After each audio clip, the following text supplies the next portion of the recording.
nous allons accueillir maintenant, et ce n'est pas sur votre programme, Marion Morisseau. Marion Morisseau est une ancienne militaire, médaillée de plusieurs titres de reconnaissance de la nation. Et depuis 2013, elle est plongeuse scaphandrière spécialisée en construction sous-marine. Elle est reconnue pour son engagement envers la préservation des océans et la promotion de solutions durables. Et elle vient prendre la parole avec nous pendant une petite dizaine de minutes. Je vous demande d'accueillir Marion Morisseau.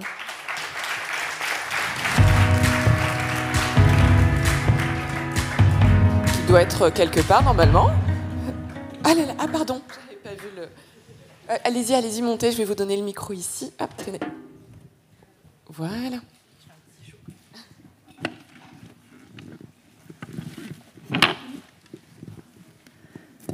Tic, tac, tic, tac, tic, tac, tic, tac. Prenez une grande inspiration. Moins 10 mètres. Moins 20 mètres. Moins 30 mètres. J'appuie sur mon inflateur. Vous savez, ce bouton qui permet d'envoyer de l'air dans ma combinaison étanche lorsque la pression extérieure est trop importante pour éviter la compression de mon corps dans le néoprène. Moins 40 mètres. C'est le blague total, les gars. Allumez ma lumière. Lumière allumée. Moins 50 mètres. J'ai froid. La visibilité est nulle. 4 degrés Celsius, Marion. Top départ, travail au fond. Tu as 45 minutes. Pas une seconde de plus. On est déjà sur des paliers de décompression de 122 minutes et 45 secondes. Bien reçu ? Reçu.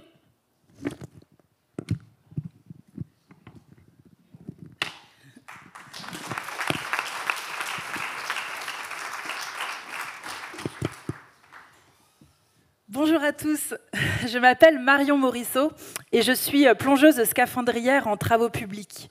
Mon quotidien est rythmé par les chantiers sous-marins où chaque seconde est comptée pour ma sécurité.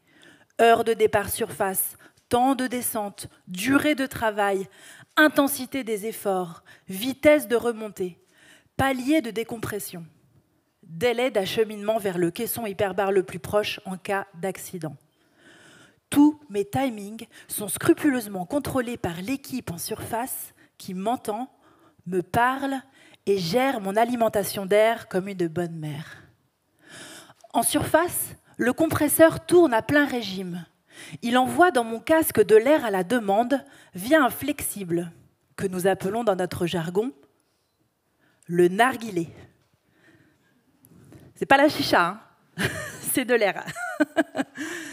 Dans mon narguilé passe le câble de communication qui est obligatoire pour que le chef des opérations coordonne mon activité sous-marine avec celle du grutier perché à 28 mètres de haut.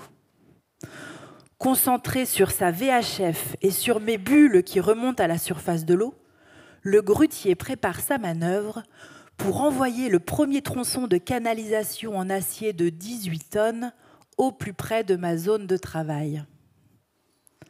C'est à tâtons et dans l'obscurité des profondeurs que je retrouve le bloc de béton sur lequel je dois boulonner la structure. À la voix, je guide les mouvements de grue. L'air que nous respirons est essentiellement composé d'oxygène et d'azote. Lorsque je descends, l'azote se dissout dans mon corps. C'est la loi de Henry. Il a vu son volume diminuer. C'est la loi de Boyle et Marriott. Inévitables, elles font partie des lois universelles et saturent mon sang un peu plus chaque seconde. Aussi inévitables que les conditions sous-marines peuvent changer brutalement. Une circonstance météorologique, un courant océanique qui forcit, une mauvaise rencontre peuvent compromettre la durée des travaux et ma vie. C'est dire si mon temps est compté. Par prudence, une fois, j'ai arrêté de disquer un pipe, car 2 gros yeux dorés me fixaient dans la pénombre. J'avais imaginé la taille de la bête d'environ 2,50 m. Un gros phoque, peut-être. Je ne veux pas qu'il me dérange pendant que je découpe Alors je pose mon outil et j'avance pour le faire fuir. Et là, grosse frayeur inattendue, il fonce sur moi, tape en plein ventre, j'en tombe à la renverse. Et là, c'est la profondeur de la honte. Au sol, entouré d'un nuage d'encre noire, je réalise que c'était juste une sèche. Mais bon, quand vous avez entre les mains une meuleuse hydraulique en chaîne diamantée de 20 kg capable de découper n'importe quel support, il suffit d'une fraction de seconde pour se couper un bras, alors safety first. Ah, attendez, je reviens sur le chantier. Marion de surface, Marion écoute. Il y a un léger courant, le bateau glisse et la grue arrive en fin de câble. Il vaut mieux larguer la canalisation. Ok, je termine de passer le premier boulon, je gonfle les parachutes de levage. Ok, bien pris Marion, préviens-nous quand tu es prête à larguer le câble. Est-ce que vous savez pourquoi on nous appelle les pieds lourds ?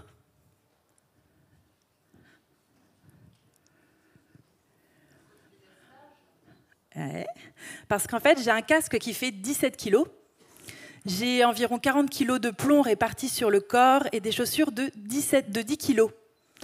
Histoire d'être bien ancré pour travailler en luttant contre la pesanteur. C'est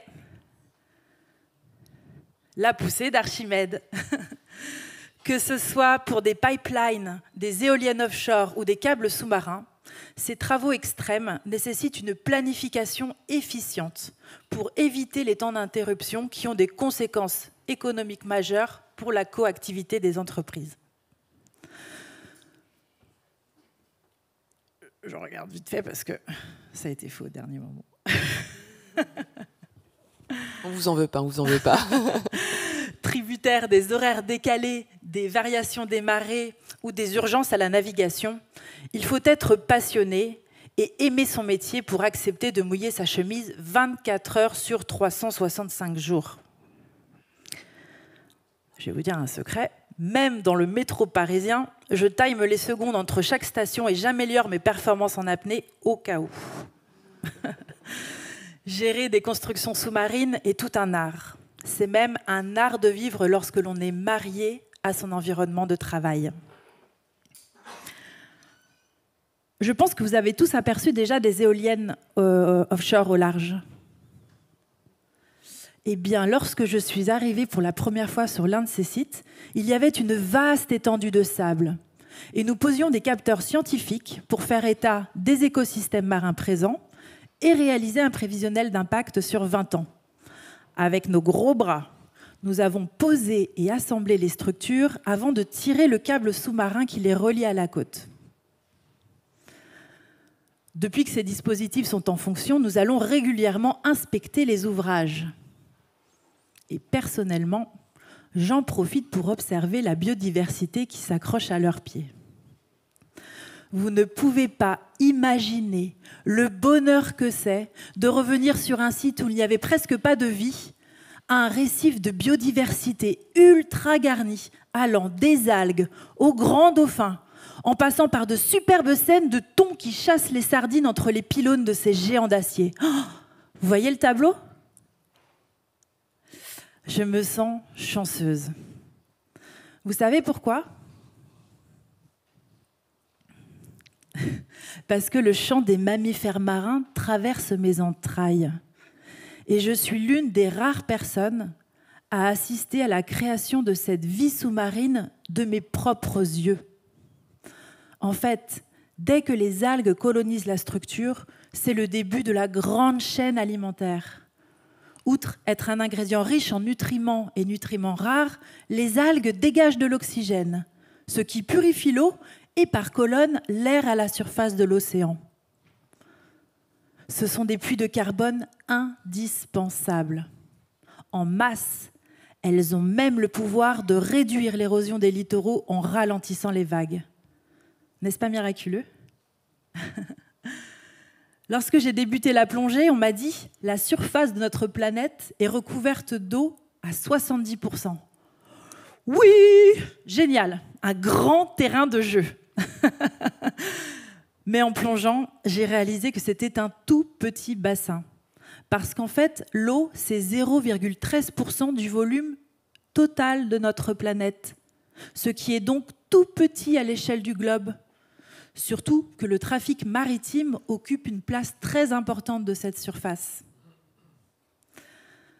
Nous, les êtres vivants, vous m'arrêtez quand vous voulez, nous sommes fragiles et redevenons tous poussière, contrairement à l'art de la construction qui est pensé pour traverser les siècles. C'est pourquoi il est fondamental que tous nos matériaux et nos produits soient conçus pour ne pas libérer de substances nocives au pH de l'eau, car absolument tous nos réseaux d'eau finissent dans l'océan. C'est pourquoi, à bord de mon bateau Les Jardins sous-marins, nous allons bénévolement poser des récifs artificiels d'algues et nous consacrons nos vies à des projets subaquatiques durables qui prennent en compte l'urgence climatique et la biodiversité. En tant que travailleurs sous-marins, nous sommes les yeux de l'océan, de ces inconnus et fragiles écosystèmes. En partageant mes expériences ici, je suis en mission pour vous sensibiliser et vous inciter à découvrir vos littoraux. L'année 2025 est dédiée à l'océan. Une occasion parfaite pour sortir de chez vous et aller les découvrir, pour les comprendre.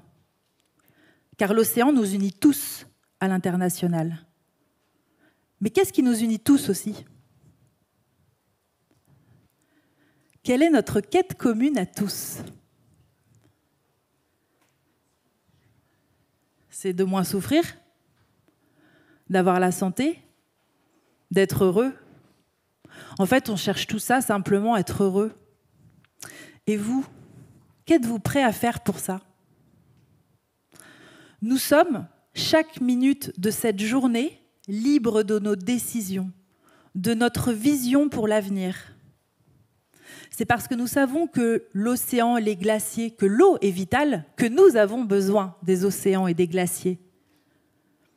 Alors merci de m'avoir accompagnée dans ce voyage sous-marin et agissez.